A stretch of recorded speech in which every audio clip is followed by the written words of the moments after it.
Dear kids, welcome to story time. Today, the Moon Fairy has brought a super magical story. Have you ever wondered what you would wish for if you had a magic Christmas sock? Each night, whatever you wish for would come true. What would you ask for? Let's hear the story of Freddy the little fox and his magic Christmas sock. In the magical forest, there lived a little fox named Freddy. Freddy loved Christmas, especially Christmas presents. Every year, he would wish for lots and lots of gifts. "I want so many presents," he would say. One day, Santa Claus visited the magical forest and met Freddy. He smiled and said, "Freddy, I have a special Christmas sock for you.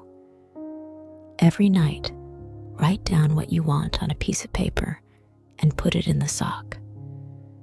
The next morning, your wishes will appear at the foot of your bed." Freddy's eyes sparkled. "Wow, is that true? How amazing. This sock must be very special." Excited, Freddy hung the Christmas sock at his bedside and eagerly wrote his first wish. "I want a big chocolate cake. Mom says chocolate cake is so yummy." Freddy giggled. The next morning, Freddy couldn't believe his eyes. There was the chocolate cake. He jumped up, shouting, "Wow, the magic sock really works." Excitedly, Freddy ran to tell his friends, Rosie the rabbit, Benny the bear, Henry the hedgehog, and Ellie the elephant. "Guess what? I got a magic Christmas sock. I wished for a chocolate cake last night, and this morning, it was right there," Freddy bragged. "Really? Freddy, why don't you show us the sock?" Benny the bear asked, skeptical. "You really think a sock can do that?" laughed Henry the hedgehog.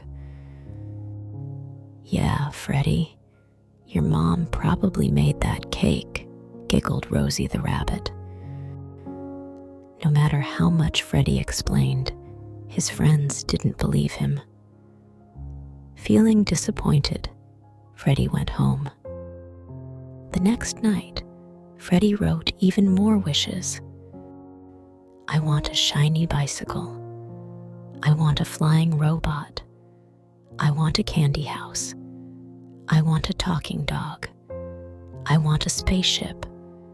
I want a singing bird."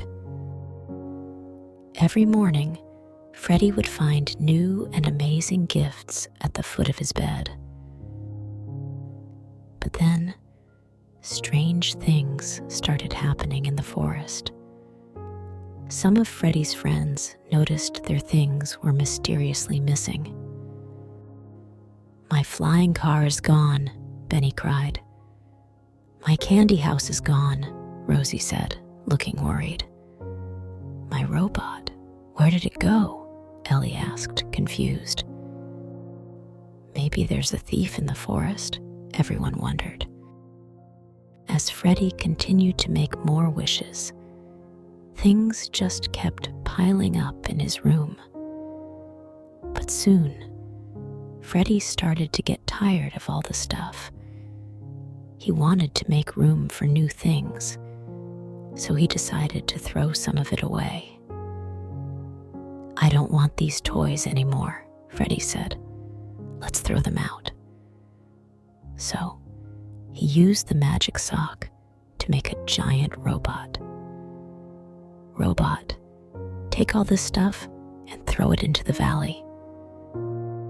Freddy threw away his flying car, candy house, talking dog, fire-breathing dragon, and spaceship, not thinking about where they came from or if they someone else. Soon, rumors of a mysterious thief spread through the forest. Freddy began to feel nervous.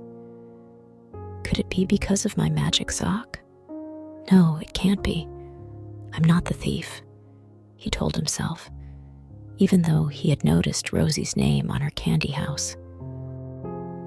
But then, Ellie saw the giant robot. Freddy, is this my robot?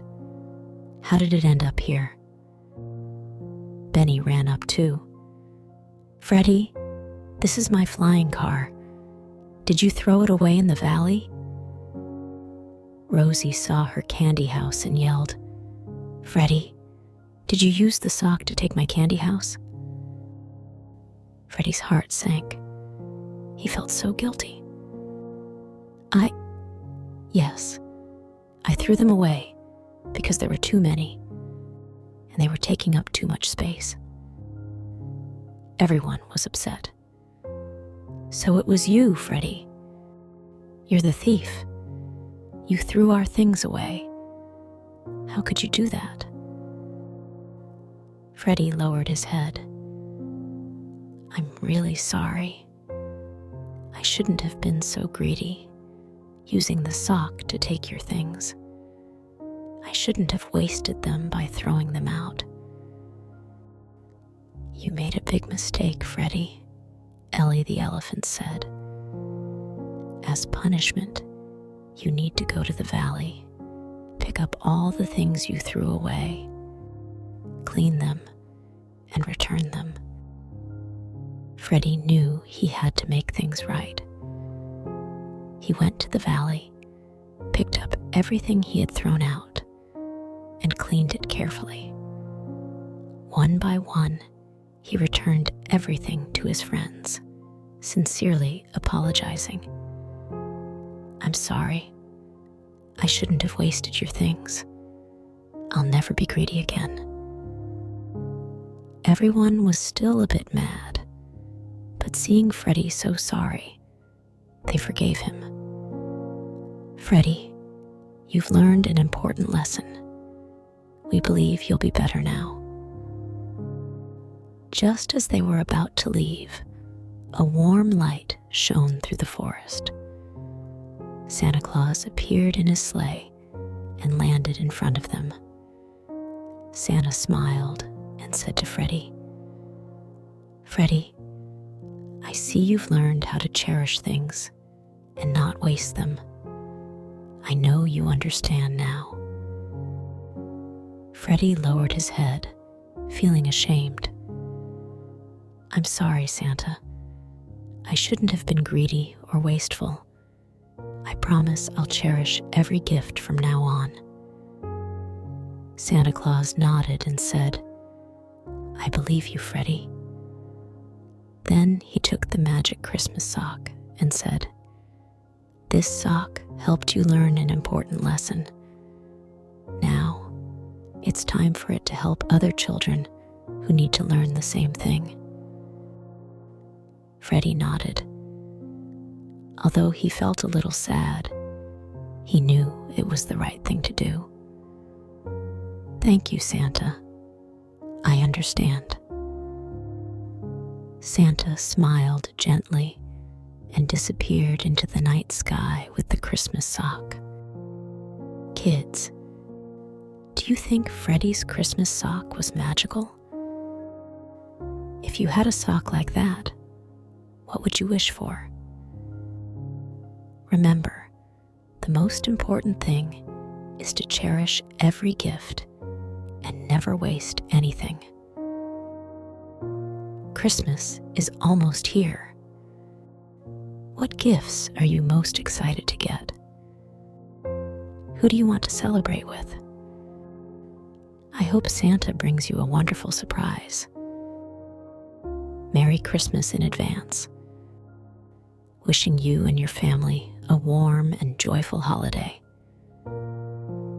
Now, it's time for bed. Close your eyes. Drift into a wonderful dream. Good night, little ones. Sweet dreams.